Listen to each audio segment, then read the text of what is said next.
Welcome to the meeting room at Global TV Talk Show, a broadcast service of globalbusinessnews.net. This episode from the meeting room of Global TV Talk Show is brought to you by The Bridge School, the accredited international online private school of choice, at bridgek12.org. Porch Light Rental and Destination Services. Reduce your renter lump sum or managed relocation costs. Visit them at porchlightrental.com. Cube Monk, featuring the world's first smart cube. Track your goods with our advanced GPS system. Welcome to the future of moving and relocation at cubemonk.com. Primestone Partners, featuring corporate, government, and developer housing solutions, as well as senior-level advisory services. Find them at primestonepartners.com. And by heirs.com. With our full range of services, we can help design and manage your international relocation. Find us at heirs.com. Insured Nomads provides protection and peace of mind with health insurance, travel insurance, group, or tailored insurance for the globally mobile. Visit us at insurednomads.com. And by International Auto Source. We are the vehicle experts for expats, featuring all major brands of automobiles with flexible solutions and financing. On the web at intlauto.com. Become a global player in your field. Cross Culture to Go provides virtual support for your global business and career success. We can help you thrive in 140 plus countries and markets. On the web at crossculturetogo.com. This is Ed Cohen in San Diego, California, and this again is Global TV Talk Show, a unit of globalbusinessnews.net. Go check it out. You'll see a lot of good stuff there. So we have a special show today, and I'm calling it Shooting the Breeze. Okay, so that means that it's kind of disorganized, but spontaneous, okay? And the whole idea is that we're dealing with entrepreneurs who are okay with that, you know, and some people aren't. So Karlton Hoskins has a company, several companies, but one of them, this one is called I Do Systems. That's IDUE Systems. And that helps, supposedly can help people like me, who are small business guys, to survive and grow. And, you know, Karlton is a successful real estate entrepreneur as well, and does other things, which he'll talk about in just a second. And from the UK, we have Csaba, Toth, who's Hungarian in the background, but in England for a number of years. So Csaba, say hi. Hi, thank you so much for having me again. Yeah, you bet. So Csaba, why don't you quickly explain to Karlton what ICQ is and the global disc? Because I think, frankly, from my view, that Karlton and you should have a private conversation later, because there's some similarities there. Okay, so the short version is that we focus on uncommon mindset. We look at cultural differences as clashes of common senses, because diversity is the biggest potential for success or disaster. It depends on how much you understand yourself and others. And maybe it looks random, but there is a blueprint of why people think and behave differently. And that is what Global Disc is about. Okay, and this is, if I may interject, and please correct if I'm wrong, it's a cross-cultural training for business people. Technically, every single conversation is a cross-cultural dialogue because we all belong to 15 or 20 culture groups at the same time. Country of origin is a tiny, tiny fraction of that. So when you talk to someone, even in your family, what are the chances that they belong to the same 15 or 20 culture groups like you? It's pretty much zero. So that's why intercultural equals interpersonal, not just international. Sound good to you, Karlton? Love it. Sounds awesome. All right, cool. Mark Colo's not an entrepreneur, although he is in his heart with his charity and his books. And so in the early days, he founded and ran relocation companies. Right, Mark? Yes, yeah. I did have the privilege of managing the two relocation companies. One was called Trans Safari, Trans for transferee. Safari, you're going on a journey. It's a jungle out there, and we're your guides. So we'd assign a guide to help somebody go through all the ins and outs of relocation. And my other smaller company I started was called Lump Sum In, for companies that would just write a check to the employees, say, we'll see you in 30 days. Hope you get here in good shape. And then they, show up and all their stuff got lost, or the U-Haul broke down, or who knows what else happened.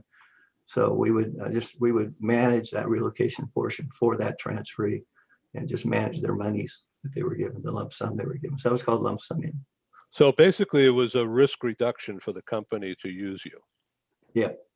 That was our angle. That's cool. Okay, good. So Karlton, what were you working on earlier today? I know you were busy yesterday with Mo Rock. Were you involved in that thing? Oh, absolutely. Mo Rock was a guest on our show at the Better Your Business show. As you all know, Mo Rock is the CEO of the Los Angeles Tribune, and also a contributor, a writer, publisher would be the term. He's also an investor, and he knows well about businesses. So our conversation on the Better Your Business show was about having a board of advisors, even for small businesses, because many small businesses don't think they, one, need one, or two, can afford one. And so they tend to try to wear 145 hats and run their own business by themselves when they really need a team of people around them. And so we had that conversation, and kind of dove deep into how to build a board, why is a board relevant, and how does it add value to your bottom line of your company. So we're all basically in that boat here. So how do you teach, or do you not bother and just stay away from people like me? I mean, how do you teach people who have a nervous reaction about that? I guess we go back to Chapa's, program, and what Chapa does. It's all about cross-cultural communication. It's being able to empathize with a person's position, and then show them the value of the opposite, right? Because sometimes when you convince someone to change their mind against their will, their mind is still of the same mindset. Tehran says that best. He's a co-founder. And so their mindset is still the same. So they may agree with you, but then later on they have buyer's remorse or relationship remorse, right? So you want, first of all, I think if business owners understood that when they hear these stories, like Mark Zuckerberg, is the founder of Facebook, and he made all these billions of dollars. Mark Cuban made all these billions of dollars. Bill Gates made all these billions of dollars. What they don't realize is that there was a team of people behind them, whether you saw them or not. And there was always someone helping. That goes from Michael Jordan, LeBron James, anyone that you see out there. Yeah, they made the shot, but they have a shooting coach. They have a dribbling coach. They have a defensive coach. They have a head coach. They have all these coaches, and then they have additional players around them to support them. So you can never build your business by yourself. And when you're small, that's the best time to get started, because that's when you need the most advice, because you really don't know what you're doing, and you're just you're kind of shooting from the hip to hit bullseye, which is your vision, your dream, the goal of the business. And when you shoot from the hip, you tend to miss, which is why 76% of businesses fail within the first 10 years. It's amazing, isn't it? Wow. So, Mark, when you hear this, what do you think? Wow, that's a pretty high percentage, and I think about that with our group. I mean, we have five board members, and we're collectively, we have some pretty good ideas we come up with. I think we do a fairly good job as far as management goes. But yeah, something like what you're talking about would definitely be a benefit, as long as it was in the budget, kind of thing. So. Well, Mark, I'm glad you said that. Just to lean into that, and Mo actually jumped in yesterday because we asked that question. What is the cost of having, a board of advisors? Because obviously a board of directors is different than a board of advisors. The thing is, the moment we start mixing money with advisors, their best interest, or the interest of the creative component of the company, starts to be watered down. Because now their interest is no longer the benefit of the company. The interest is the revenue, the monetization. How can they make more money? And so the board of advisors should be a group of five. I always say group of five, based off the 5 pillars, which is ironically the name of our program, Pillar 5. But infrastructure, management, marketing, finance, and credit, and then credit can obviously break off into personal and business. But those 5 pillars, if you have 5 experts that really believe in the goal of the company, the mission and the vision, and those 5 experts are supporting the creativity of the founders and the organization, and there's no monetization, then they're giving you the truth. They're giving it to you from their heart. When you start putting in money, it starts embellishing that information, and then you lose the value. The value starts depreciating for the advisors. So if you build a board of advisors, don't do so with equity and don't do so with money or anything like that. It needs to be genuine. They need to believe in what you do, and they need to have a passion for what you're doing, and they want to just commit their ideas and their expertise to supporting the development of that business. We're a little bit Cool. This is different really being good. a charity. Now, as you know, this is not rehearsed, and I happen to like the spontaneity. So, Oh, I need to move the script. I have my script right. No, I'm just joking. that's funny. So, what are the 5 pillars again? Infrastructure, management, marketing, finance, and credit. Finance is different than credit. Absolutely. I mean, Absolutely. is that cash flow? Credit is not, finance is. Yeah, Yeah. because when you think about the pillar, right? Pillars are large building blocks. They're the foundation for your business. And so just like when we say marketing, the first thing today in today's society, when you say marketing, everyone immediately equates that to social media marketing. But there's still print media, there's still networking, there's still all these other components of marketing. SEO, right? That's not the same as building a funnel. Building a funnel is not the same as building a website. So all of those are components of marketing. So there are many pieces to that one block. And with finance, it's the same thing. Finance includes structuring your books right, making sure that you're doing your taxes right. All of those go that way. But when you go to credit, credit doesn't apply to that. Credit is just a component of it, because businesses need to build business credit separate from their personal. But until they can really do that, they need to build their personal. And they need to show that they have the financial wherewithal to support what they're doing, right? And no one wants to loan to somebody who has poor credit, right? Which is why they have higher interest rates or sometimes can't get it. So that's just part of it. So finance is definitely separate from credit. So I don't want to dwell on all this at this moment because we want to ask questions of the others and have interchange. So, but we certainly want to go back to this.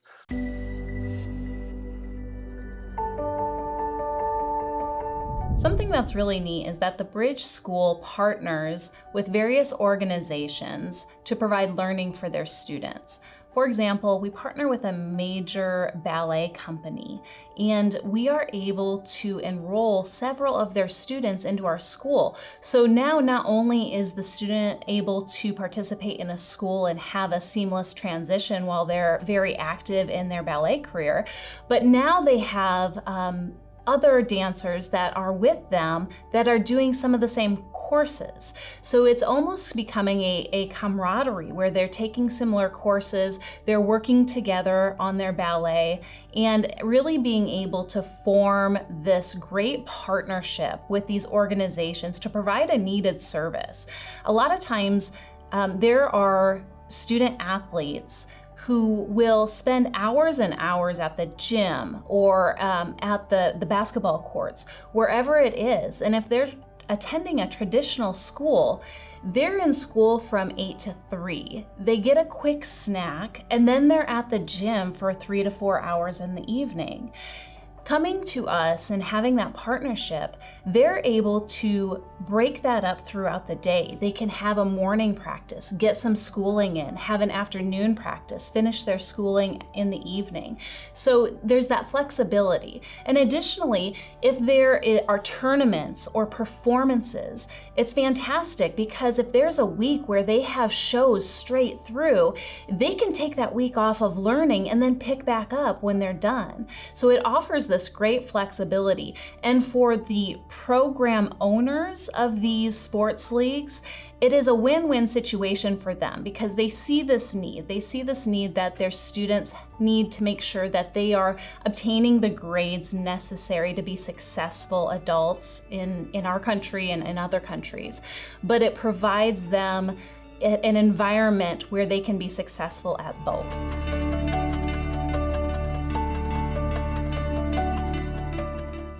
So the past year for my business has been a catastrophe from the old ways of doing things. So we created a new way, all right, and building sustainability.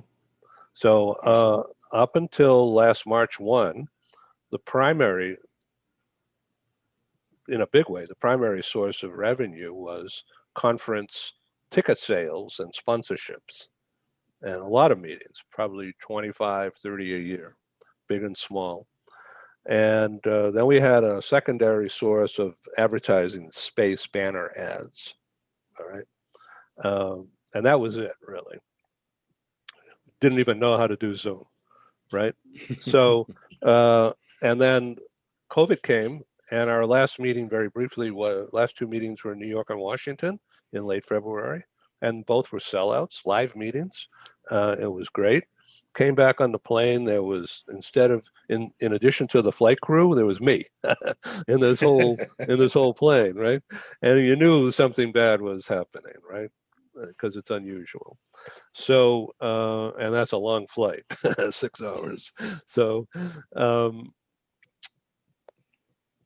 we've had to start from scratch because all the revenue disappeared. So I called some of the original advertisers, print advertisers and sponsor advertisers, and I say, well, this is what I'm doing. You want in? I'm not sure what's going to happen.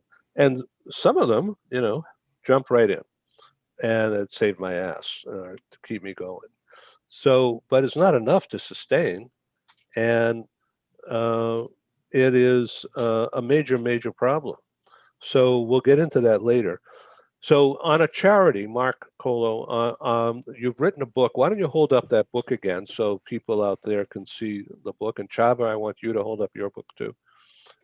So Karlton, this is a book which we'll talk about later that Mark has just finished writing, just published. Congratulations, Mark. And it's the second book that he's done. So Csaba, your book has been a big business book. Uncommon Sense in Unusual Times. And basically, that has to do with what, Csaba, in your words? A lot to do with uncommon mindset, because people can have the best tools, but like Karlton said, you can change behavior, but it doesn't change the mindset. And if you want sustainable change, you have to upgrade the identity and why we do what we do. So that's what we need for transformation. But if you try to convince somebody and run around and I know the truth and I'm going to convert everyone, people don't want that. If you want real impact, then you're going to ask questions. You want to present the same situation from different perspectives, so they have to come up with the answers, or at least you make them think. And the whole book is about this. It's not telling people what to think. It's helping them think so they can question some of the status quo, some of the outdated and incomplete ideas that might cause more harm than good. Because let's be honest, the world completely changed, even in the last year, not to mention the last 50 years. Yet 90-95% of companies buy and sell people solutions based on the answers of our great-grandparents when they answered the questionnaires in the 60s and 70s. And there was no internet, no EU, no cheap flights.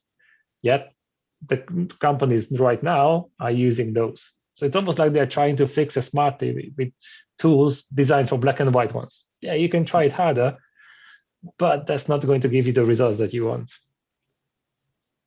Yeah, well, so ICQ Global is a coaching organization, correct? That's our company, yes. Yeah, and so the people coaching. so you have people sort of, it's not a franchise, but it's like a teamwork, right? It's not a franchise. No, it's not. But it's something similar because around 20% of the business is corporate training and coaching, because I love doing that. And 80% is about certifying coaches and trainers and partnering with training companies so they can stand out from the crowd by offering the latest multi-award winning solutions. So that's what we are focusing on. So they can use it as a tool, or if somebody becomes a master trainer, it's almost like a franchise. So we have ICQ Global Asia, ICQ Global Germany is coming up soon.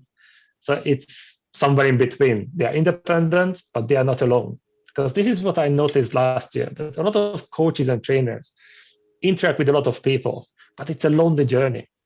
And if you're a coach, the perception is that you don't have problems, obviously, because you know everything. That's not true at all. You cannot tell your clients. So I wanted to create a community where people can share the success and some of the concerns, because maybe somebody has succeeded in an area where you're struggling now, and we can help each other. If we cannot create synergy among ourselves, I don't think that we have the right to teach it. And in that sense, the pandemic is really powerful because it's easier to stand out now. You can see who's providing real value, who's practicing what they preach about. How many companies and trainers were teaching growth mindset and they disappeared? And it's easy to preach about fasting when you're full, but when you're hungry, that's when you can prove what you know. So it's interesting timing. To what extent is the global disc a part of this system? The way I see it, uncommon mindset is the most important thing, because if you don't have the right mindset, it doesn't matter what kind of tools you have. So to me, uncommon mindset is the foundation, and global disc is the technology behind it. So I see that as a platform. You can plug in everything into it. And that's the most important part. So it is important, because when you listen to a motivational speech and then you get inspired and then you think that, oh, the future can be so bright, and you go home and you have no idea how to do that, you're going to be even more pissed off and disappointed. So we want to empower people so they can see that it is possible. We've done it already, and I can show you how it's done. And you also give them the tools so they make it happen. So it is a journey. And that's why I wanted to create an ecosystem, a community, and facilitate that journey. Okay, Karlton, what do you think of that? Oh, I'm in love. Sharon Lechter was one of the first guests to join us on our show. If you don't know who she is, she's the co-author of Rich Dad, Poor Dad with Robert Kiyosaki. She's a very amazing woman to speak with. We had a snowstorm in Texas at the time, so I missed that because all of my power was down and the internet at the cable internet at the hotel was horrible. So I didn't want to botch the show, so I just didn't join in. But she speaks highly of the mindset, and it's really the first action step that any entrepreneur needs to take. They need to get their mindset right. Robert Kiyosaki speaks about the cash flow quadrant, and what he's referring to are the 4 quadrants of the mindset of the individual going into business, and that could be self-employed, employee, business owner, and investor. And so at some point, employees want to be entrepreneurs or business owners or investors, but they don't have the mindset. So they go in to the business side wanting the end result versus wanting to understand the process and building the process out. And they're solely focused on how much money can I make as a business owner, right? And then business owners, or people who are typically business owners that work for employees, tend to do more than they need to do at the company, and they end up building the company from a chair that they really should be 4 or 5 levels up, right? And many of us who are entrepreneurs experience that, which is why we went to the entrepreneur world, because we realized really quickly, we're not employees, we're entrepreneurs. We need to go do it ourselves. We could do it better, faster, quicker, stronger, right? With more purpose and process. And so when I hear the mindset that he's referring to, it immediately makes me think that's the first lesson that a business owner needs to have. That's the first thing they need to understand, because it builds the seed for leadership development before they even get into building their business. And so if they have the right mindset while they're going through there, all of the components that they need to, all of the team members they need, all of the networking that they do becomes more proficient, if you will, because they're doing it at a very high level. They're doing it from a know-how versus bumbling along the way, trying to figure out how to get there. That it's taught through the ICQ Global program. And I love that. I love that. We definitely have to talk. I see a connection immediately. Somebody first walks into the tool to have to go through that. And Sharon Lechter also has a book called Exit Rich that she co-authored with Michelle, a recent book that just was released. And it talks about starting your business with the end in mind. And that has a lot to do with mindset, but it's not the end all be all, and it's great content. And I think this kind of picks up some of that information that goes into a deeper psychological perspective of the multicultural that one person has. So when you're talking to someone, there's probably 30 to 40 cultures talking at one time. And that could be very confusing because you misread body language, you misread the tone, and things like that. And I'm sure he has all of the answers to that. And I definitely think that's a great piece. If you're an entrepreneur, you need to understand how to be a good leader, and understanding how to communicate with others starts with your mindset. Yeah. I think there are a lot of talking about mindset, and it's a very popular topic. But when you ask people, how do you measure it? How do you visualize it? And how do you make it work? Then you find silence. And to me, this is the missing part. 95% of our actions are driven by values and beliefs we are not even aware of. But we think that we are objective. That's not really true. So global risk is about this, going deeper, and you understand what those underlying values and drivers are. You learn about your own preferences. So after that, we can actively and intentionally work on expanding your comfort zone and enhancing your behavioral flexibility. That's where it starts. Because often these entrepreneurs, they watch movies and they want to inspire millions of people, but they cannot get along with themselves and their immediate family. I mean, that doesn't make sense. You want to manage people before you know how to lead yourself. That's not ideal. But how do you fix something? How do you upgrade something if you don't know how it works? I can use my smartphone, definitely. That's not a problem. But if something goes wrong, I have no idea how to fix it. And this is the missing part. We never learn about the mindset. We learn about a lot of facts and figures, but not about the mindset that is with us 24/7. So that's why I call global risk the blueprint of why people think and behave differently. It doesn't take away the uniqueness, and then you can get along with yourself and others, and then you can get ahead. There is no shortcut. But most people want to skip the first part. No. I've got common sense. When you talk to someone and you think, oh God, you have no common sense at all. But we never think about the fact that they feel the same way about us, but for a different reason. The level of frustration and pain is the same. The reason is different. And we have this illusion of superiority. There's a disagreement. I know I'm right, so it's obvious you're wrong, and I have to prove it. I win, you lose. No. That's why I call it cultural intelligence, the clashes of common senses. Because I know that when you say you are right, then you think you are right. So let me ask you the questions. What do you know that I don't? What can you see that I cannot? If you are able to do this, because there's enough psychological safety and trust between us, and we have enough confidence, then we can see the same situation from different perspectives. So we can make better decisions. And then we can choose to respond instead of just reacting. And this is what Uncommon Mindset is about. Thank you. Mark Colo, what do you think about all that? And is it applicable to what you're doing now? I think it is. I like the approach.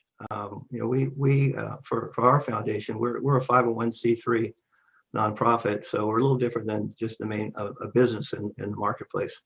So nonprofits are managed a little bit differently.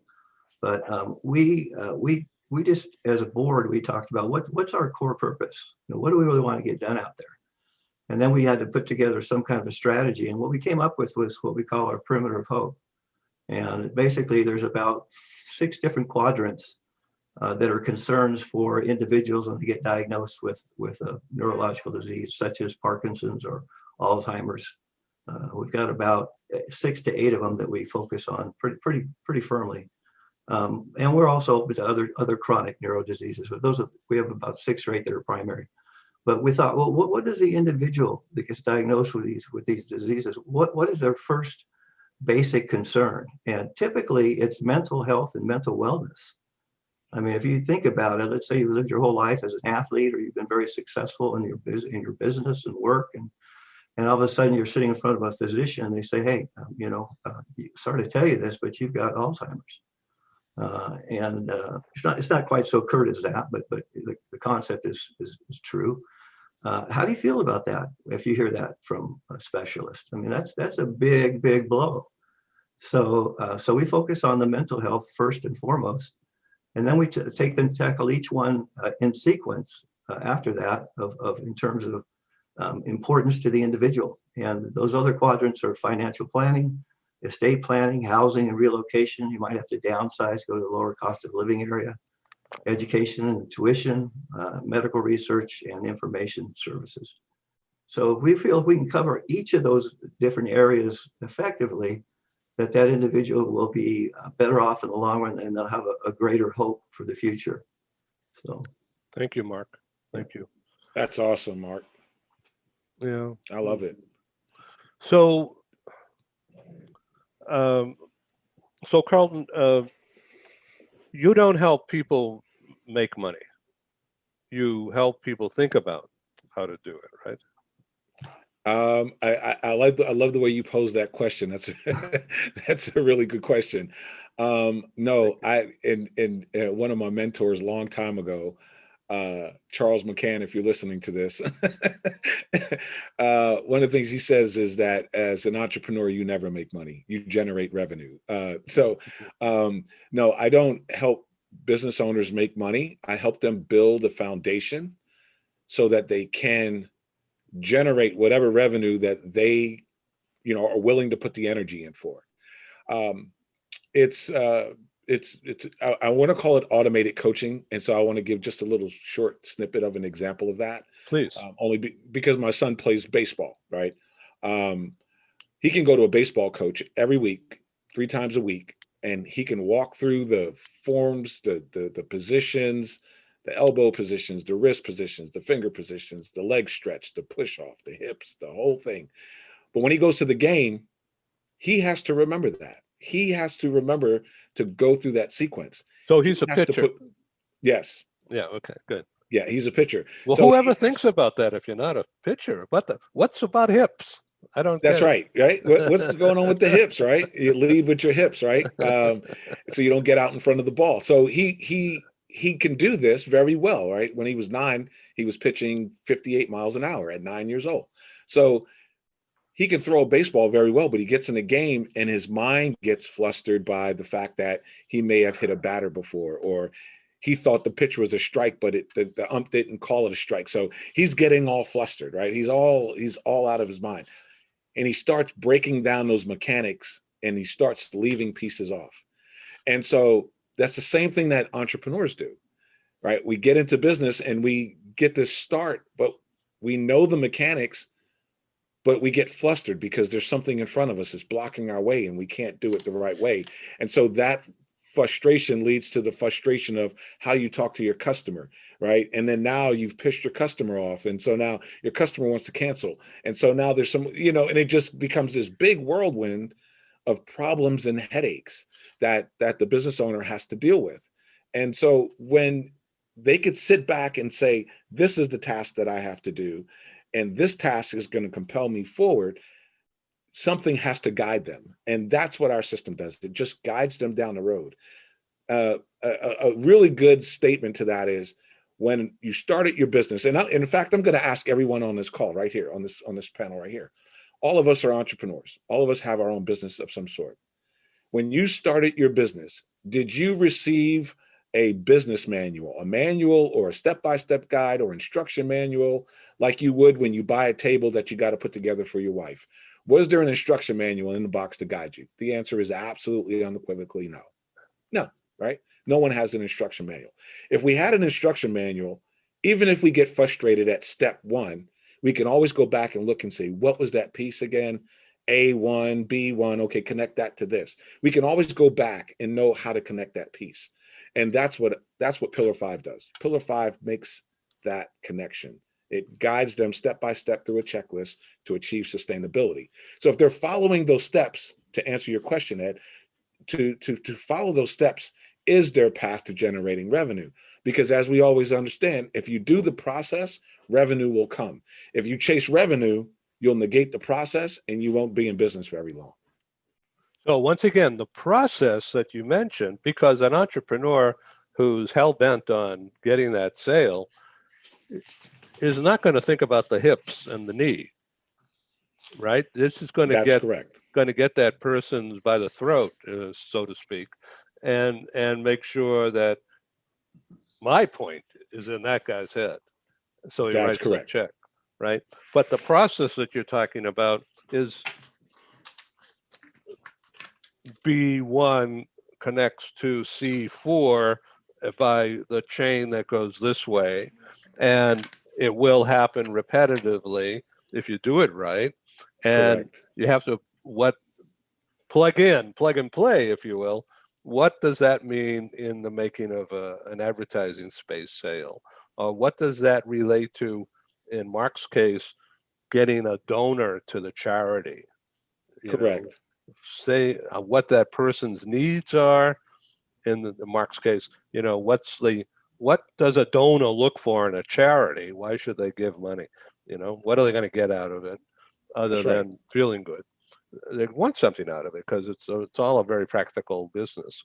So they want to feel good. They want others to know that they're feeling good, and so they give a little bit more, and then they get more PR about it, right? That's right. So everybody surely knows that XYZ Family Trust is a donor to the charity, rather Right. than just say anonymous, right? And you give the money anyway. That's right. So there's That's all right. different kinds of things.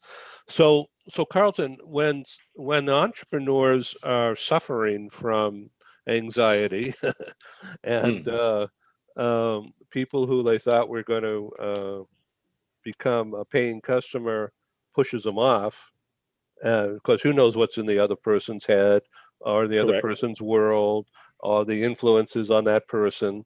And they're not thinking about what I'm thinking about. Okay. They're thinking about what they're thinking about. And yet That's I'm in the correct. middle of it and I'm turned down. No sale. Even though Right. they'd be perfect. And the guy said, yeah, that would be a good product. I like what you're doing. And so I got all excited saying I'm going to make a sale. Okay. And don't spend it before I get it, but almost. and Right. then the guy goes away, and it's like, oh no, what did I do? And I forgot the simple things of plan A, step 1, step 2, step 3 relates to D, 4, and 5, just like what you're saying. Right. Right. So in what you're saying, when an entrepreneur becomes frustrated and what they're expecting, right? We all had a vision when we decided to start a business. We had this dream, right? Whether it was, owning a 747, owning a private island, having a bank full of gold, $1 billion in a pocket, buying my wife a new car, whatever the dream was. We had this vision. And then once we started building our businesses, whether it was a nonprofit or a for-profit business, things didn't quite go the way we thought they were going to go. They weren't as easy as we thought. It was easy to think of it, but hard to implement it. And so that's where the mindset comes in, right? ICQ talks about mindset. And so are you looking for the end result, or are you understanding if you do the process, you will get it? I can want water and know that I need to dig a well, and I can be mad that it takes me 20 feet to get to the well water, but I can't expect water until I get to the bottom of that 20 foot. No matter what my emotion is to that, I have to get to the water to get water. And so if I'm mad because I didn't hit water on my next shovel, the question is, did you dig 20 feet? And then so their typical response is, well, I didn't know I had to go 20 feet. That's where we come in. You should have known you needed to go 20 feet, because if you didn't want to go 20 feet, you could have dug a hole somewhere else and only went 5 foot, right? So it's just a matter of knowing where you're going. That's why GPS is the brightest technology of our tech time. It'll identify where you are in an instant, and it can lead you from California to New York very simply and tell you every stop along the way, best hotel to eat at, best restaurants to eat at, where to stop and see Edwin, to go stop at a show and give him a thank you and hand him a $100 bill, whatever that is. You can find all of that in your path. When business owners take off, they don't have that path. And for some reason, they believe the business plan is the path. And it's not. The business plan is the instruction manual for driving the car. The path is static, no matter what size company you're on. You're going to go from seed to startup to growth to expansion to maturity. There are steps that need to be done in every one of those life cycle stages. And so if you're doing those steps, you'll get there. If you start jumping over those steps, well, you're going to miss steps that are going to support you that will allow you to go to the growth stage. Perfect. So ICQ, I'm pronouncing those letters, enunciating each one, ICQ. But Yes. what it really means is I seek you, right? I seek you. It's more about cultural intelligence, and it's a different way of saying it. But I don't want to talk about cultural intelligence because most people hear international intelligence, and it's just way beyond that. Because, for example, what Karlton mentioned about the instructions and the structure, I think that's very true because we are missing it. And I also think that entrepreneurs tend to think that they know everything better. So even if they had the instructions, they would say, no, I don't agree with this, and they try something else.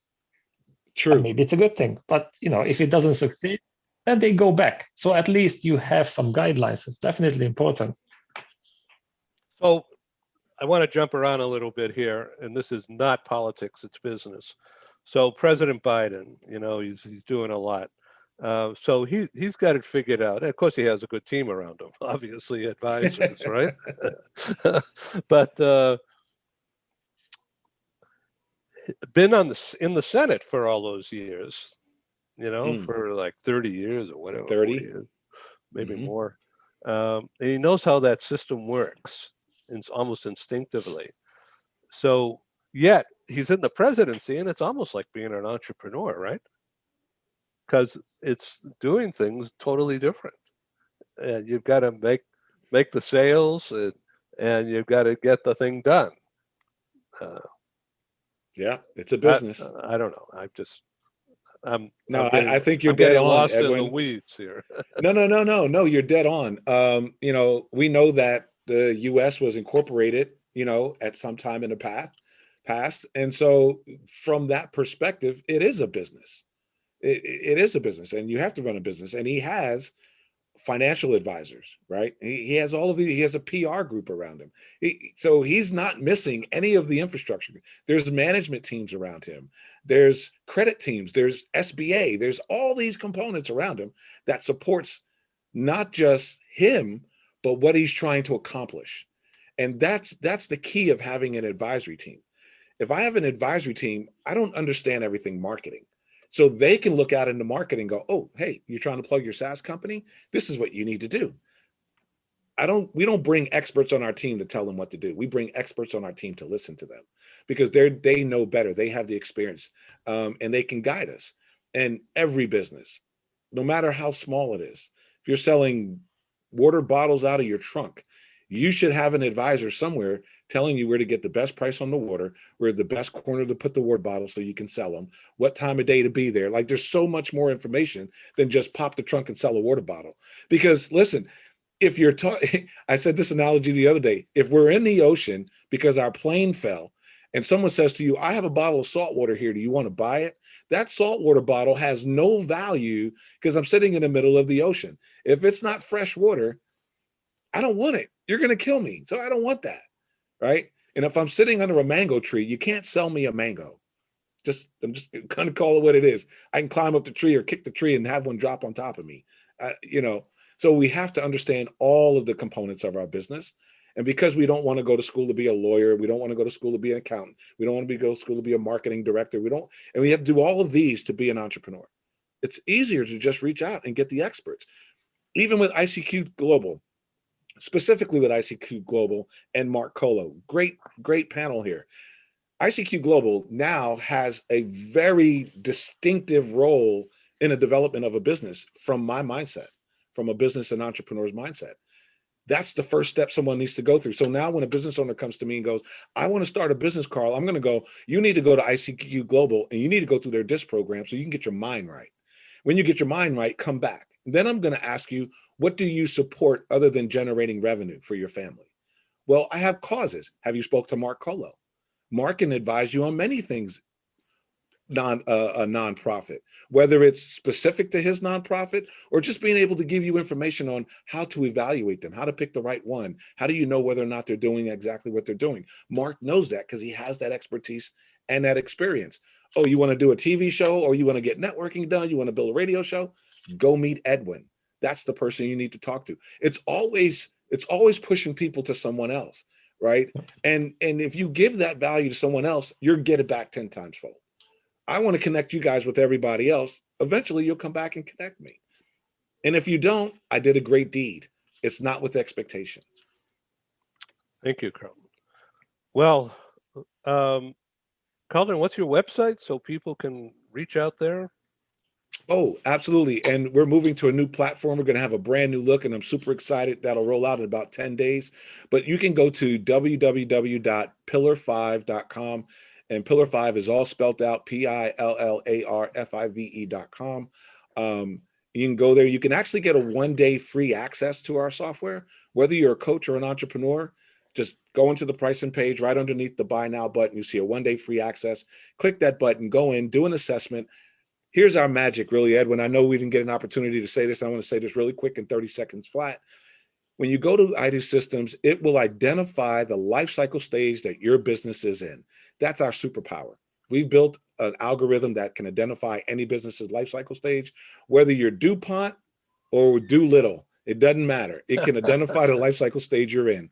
Once you know the life cycle stage, then the tool tells you the tasks that need to be completed for those stages.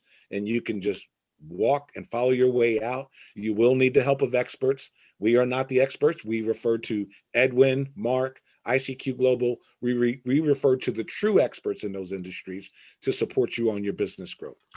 Pillar5.com. Perfect. ICQ.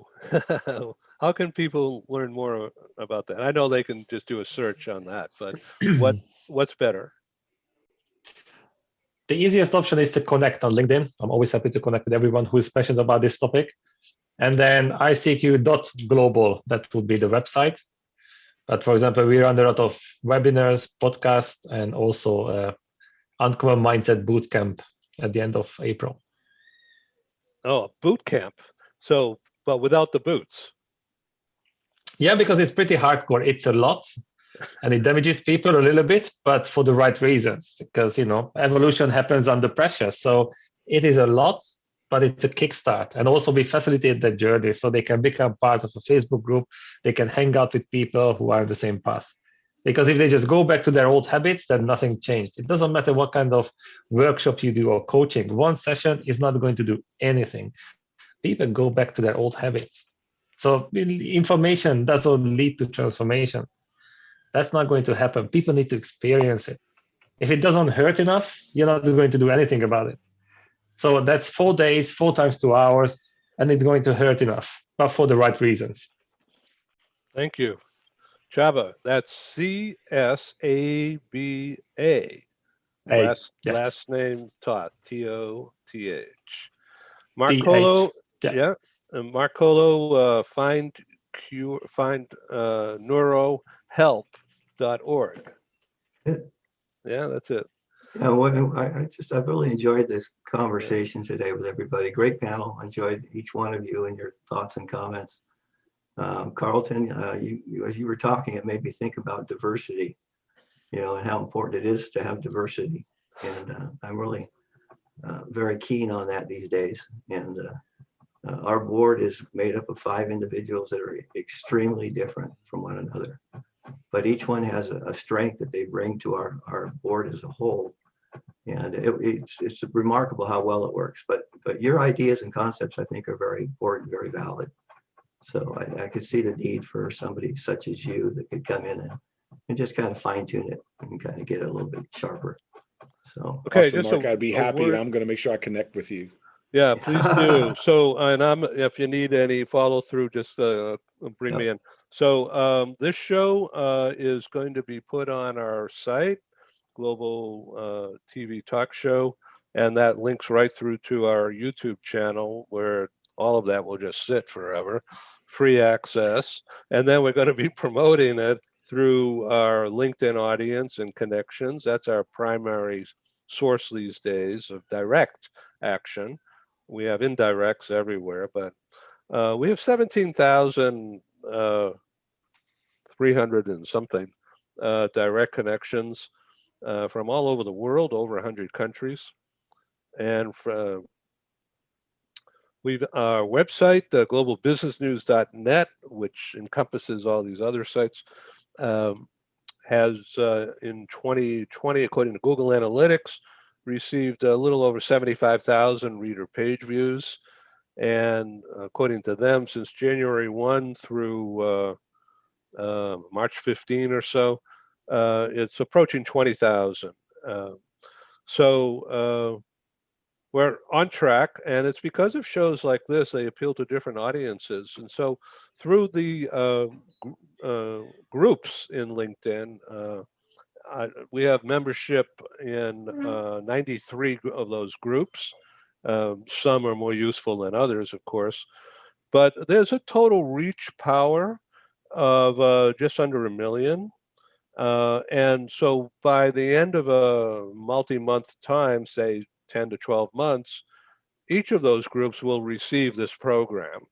And then who knows whether people will open it. But it will also be sent directly by itself to directed individuals, business people, and corporate managers and other entrepreneurs around the world. We're always seeking to build up our network and connections because that's the legitimacy of doing it. Through the website, very briefly here, globalbusinessnews.net, that is the public open door, if you will. That's the basis of it all. And it's 24/7, 365, nonstop accessibility on demand, free. Everything's free because we want the eyeballs. And so that site, since 2003, according to Google Analytics, has garnered a little over 1.2 million page views, reader page views, which means how long I am sitting here looking at this. And if I go to another page, then it's another page view. All right. And so it's not the individual unique visitor that counts, it's how long I am on this page. And that is the elongation of the impact of social media rather than the quick. That is not effective. Correct. But so anyway, the conversation like we've just had is very practical for a business person and maybe for others.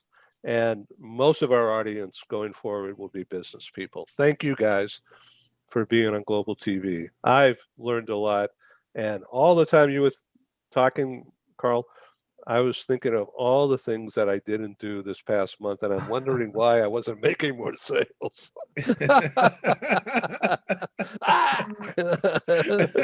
So now I'm going to spend the next half hour writing things down here. That's right. Go get your assessment, Edwin. Going back to square one and saying, why didn't I ask for that business a little differently? Or why didn't I get the referral from that guy who said he was happy? That's right. That's right. All right. Thank you. Awesome. Thank you so much. Have a good one. Thank you all. Thank Take you. care. Thank you. Thank you for joining us in the meeting room at Global TV Talk Show. Have a wonderful day, and stay safe.